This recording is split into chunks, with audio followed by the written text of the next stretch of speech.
Israel और Iran के बीच सीधी जंग। अमेरिका ने बढ़ाई युद्धक जहाजों की तैनाती। खाड़ी देशों में फंसे लाखों भारतीय, रोजगार और जान दोनों पर संकट। मिडिल ईस्ट में तनाव, वैश्विक अर्थव्यवस्था पर सबकी नजर। युद्ध बढ़ा तो भारत भी नहीं रहेगा अछूता।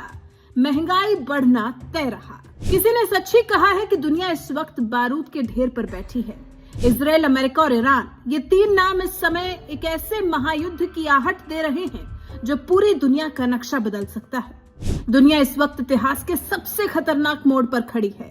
ईरान से आ रही खबरें पूरी दुनिया को सन्न कर दे रही हैं। ईरान के सर्वोच्च नेता अयातुल्ला अली खामनेई की मौत हो गई है।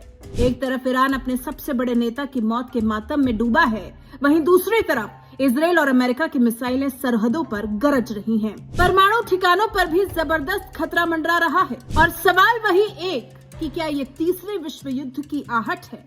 और उससे पहले एक और सवाल ये भी कि ये जो युद्ध छिड़ा हुआ है उसका आपके और हमारे घर पर क्या असर होने वाला है? क्या भारत भी इस जंग की आग की चपेट में आएगा?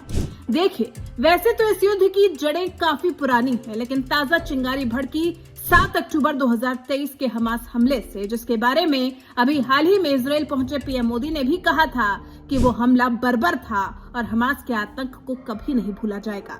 हालांकि उसके बाद इजरायल ने भी गाजा और लेबनान में जवाबी कार्रवाई की थी। ईरान हमास और हिजबुल्लाह जैसे समूहों का समर्थन करता है, जिन्हें इजरायल अपना अस्तित्व मिटाने वाला दुश्मन मानता है। जब इजरायल ने सीरिया में ईरानी दूतावास पर हमला किया तो ईरान ने पहले सीधे इजरायल पर मिसाइलें दागी। फिर इजरायल को डर ये भी है कि ईरान परमाणु बम बना रहा है, जिसे रोकने के लिए वो किसी भी हद तक जा सकता है। अमेरिका यहाँ इजरायल के सुरक्षा कवच के रूप में खड़ा है। अब क्योंकि ये युद्ध मजबूत देशों के बीच में है, जिसमें सुपर पावर खुद भी इन्वॉल्व है, तो अंदाजा लगाया जा रहा है कि ये युद्ध लंबा खिंच सकता है।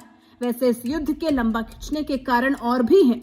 हिजबुल्लाह और हमास जैसे संगठन गुरिल्ला वॉर लड़ रहे हैं, जो कई साल खिंच सकता है।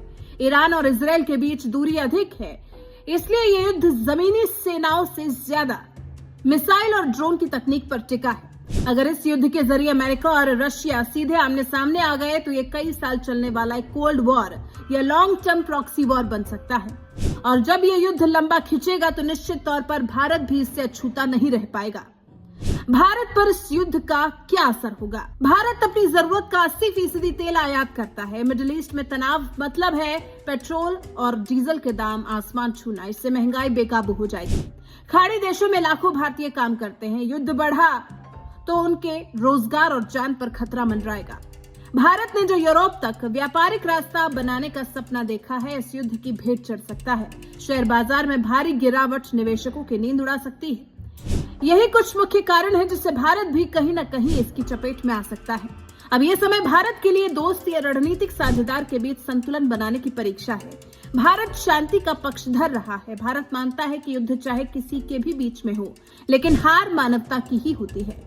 वहीं भारत और इजरायल के बीच में रक्षा और तकनीक का गहरा रिश्ता है। आतंकवाद के मुद्दे पर भारत हमेशा इजरायल के साथ खड़ा दिखता है, लेकिन भारत ईरान को छोड़ भी नहीं सकता।